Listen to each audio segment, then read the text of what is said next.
మీరు నన్ను గెలిపించి చూపించండి. ఒక ఆడబిడ్డ మీద ఎవడన్నా ఇలా చూడాలంటే కూడా లోపలే భయం లాగిపోతుంది.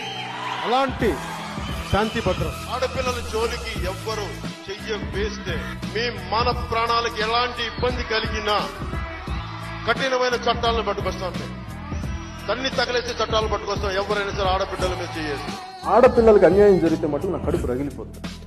ఆడబిడ్డల మాన మర్యాదలకు భంగం కలిగించే మాట్లాడితే మటుకు నాకు ఆమోదయోగ్యం కాదు. సుగాలి ప్రతి 14 ఏళ్ల బిడ్డని స్కూల్కి వెళ్తే 10 మందిని నాశనం చేస్తే దాన్ని పట్టించుకోడు ఎవడు. ఆ ఆడబిడ్డను చంపేసిన వాళ్ళ కేసు ఎందుకు తీరాయి? ఎందుకు వాళ్ళు వెనకేసుకొస్తారు? వాళ్ళు పోలీసులు ఏం చేస్తున్నారు అక్కడ? పోలీసులకి బిడ్డలు ఉండరా? ఆడబిడ్డలు ఉండరా పోలీసులకి? రాజకీయ నాయకులకి ఆడబిడ్డలు ఉండరా? జనసేన ప్రయారిటీ ఆడపిల్లల భద్రత కూర్చోబెట్టి నేను అడ్వర్టైజ్మెంట్లు ఇవ్వను. చాలా బలమైన చట్టాలు తీసుకొస్తాం.